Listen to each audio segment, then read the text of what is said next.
So I did get this kit here. This is the kit has a whole kit with the valve and actually the flapper itself.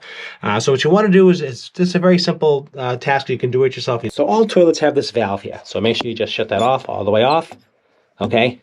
And then under here is where you want to disconnect the line after you flush it. So let's make sure the water's off. Let's flush it, and then we're going to disconnect this line, and then there's a little connection right here. We're going to take that off right there. Usually a water pump or a pair of pliers should work.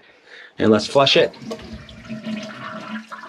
And what I'm going to do is keep it open, so make sure it all drains.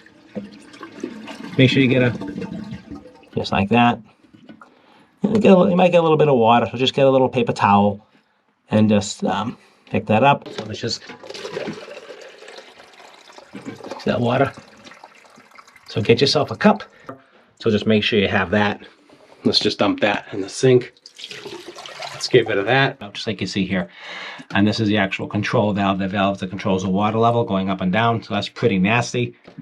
Okay, so you can see here the new flapper just snaps on the sides here and just snaps right on it, just like perfect size. So that's the average, pretty much the standard is like, I would say the 2-inch. And you can see how it just closes right on there. I'm just gonna pop this right on like that. Then we're gonna tighten it underneath. Tight it all. Just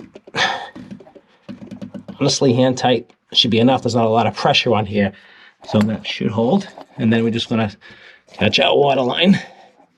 These are all universal. Again, hand tight, not crazy.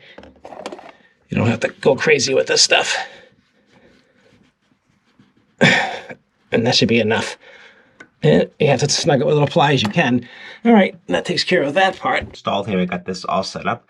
I didn't have to adjust the height on this, but if you have to adjust the height on this, you just twist it. You don't remove the locking ring, you just twist it up and down. That gives you the height difference for the whole valve. If it's too tall for the toilet, you just want to make sure it fits in the toilet correctly. So it has a height adjustment on this, so you can just twist it, okay? This clip here, this stays inside the toilet. Just pop it right in here. And that fills the bowl itself, and then the valve itself underneath fills the actual tank. So that's how that kind of works back and forth. You can adjust the level here. It's a nice big knob on this. You can adjust the level of this, and you can also adjust the fill bowl level, the pressure going into this as well, which is really, really nice. So let's turn the water on real quick here. Let's see how it works. Okay, so you can see the bowl filling up the toilet right here.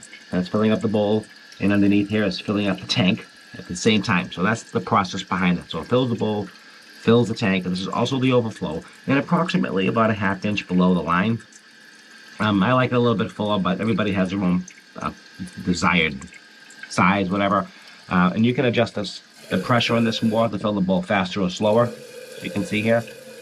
So that goes up and down like that. So I'll have a little quiet. That's how you make it. So let's mix it a little quiet. This sits down inside the toilet like that with the lid's on.